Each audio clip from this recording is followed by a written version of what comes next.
মানুষকে নরমের সাথে যুক্তি দিয়ে বোঝাতে হবে, রাগারাগি না, মানুষের সাথে ব্যবহার খারাপ করা না, দাওয়া হতে হবে সুন্দরভাবে। চেষ্টা করা যাবে না ইনশাআল্লাহ? একটা লিফলেট নিয়ে গেলেন কোরবানির পশুর হাটে, যে জায়গায় লাগাইলে কারোর ক্ষতি হবে না, কারোর ওয়ালে পারমিশন ছাড়া লাগাইলে তিনি কষ্ট পাবেন, নিষেধ করা আছে, এরকম জায়গায় না। যেখানে লাগালে কারোর কোনো অসুবিধা হবে না এরকম জায়গায়। কোনো একজন রিক্সা চালক ভাই তিনি সম্মতি দিয়েছেন তার রিক্সার পেছনে লাগাতে, তাহলে তার অনুমতি নেই তার পেছনে লিফলেট লাগাই দেন, যাতে করে এটা দেখে 10 জন মানুষ আমল করে।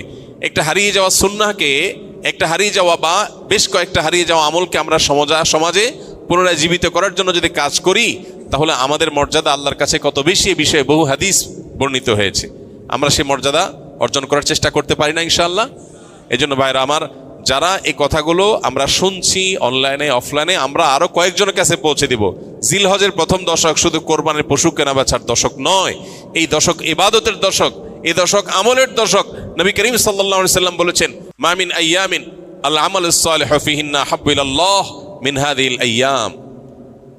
কিলা ইয়া রাসূলুল্লাহ ওয়ালাল জিহাদু ফি সাবিলিল্লাহ? ক্বাল ওয়ালাল জিহাদু ফি সাবিলিল্লাহ।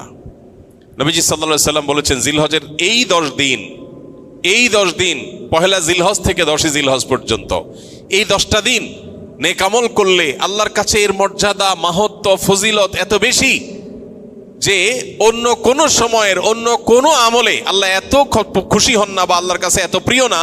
এই দশকের ভালো কাজ আল্লাহর কাছে যত বেশি প্রিয়। সাহাবীগণ জিজ্ঞাসা করলেন, হে আল্লাহর রাসূল, অন্য সময় আল্লাহর রাস্তায় জিহাদ করলে যে বিপুল ফজিলত, সেটার মর্যাদাও কি এই দিনের চাইতে বা সেটাও কি আল্লাহর কাছে বেশি প্রিয় না? নবীজি বলেছেন, না, ওয়ালাল জিহাদু ফি সাবিলিল্লাহ। অন্য সময় জিহাদ করেও আল্লাহর কাছে এই দশকে নেক আমলের সমান সওয়াব পাওয়া সম্ভব না বা আল্লাহর প্রিয় নয়। তবে অন্য সময় যদি কেউ জিহাদ করতে বের হয়ে তার জান মাল সব কোরবান করে দেয়, তার কথা ভিন্ন, তার সাথে কারো কোনো তুলনা নেই। তাহলে ভাইরা আমার, এই দশকে নেক আমলের ব্যাপারে নবী আলাইহিস সালাম এত বেশি গুরুত্ব আরোপ করেছেন, এত বেশি গুরুত্ব দিয়েছেন, আল্লাহ তাআলার কাছে সবচেয়ে বেশি প্রিয়। এই জন্য এই দশকে আমরা নেক আমল করার চেষ্টা করবো তো ইনশাআল্লাহ? এই দশক উপলক্ষে আমরা 10টি কাজ করব।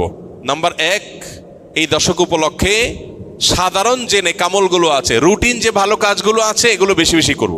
কারণ এই যে মাত্র যে হাদিসটা শুনলাম যে এই দশকের ভালো কাজ আল্লাহর কাছে সবচেয়ে বেশি প্রিয়, অতএব আল্লাহর কাছে যেহেতু সবচেয়ে বেশি প্রিয়, রমজানের পরে, রমজান তো মাস হিসাবে সবচেয়ে সেরা, দিন হিসাবে সবচেয়ে সেরা এই দশকের আমল যেহেতু আল্লাহর কাছে বেশি প্রিয়, অতএব এই দশকে যে কোনো ভালো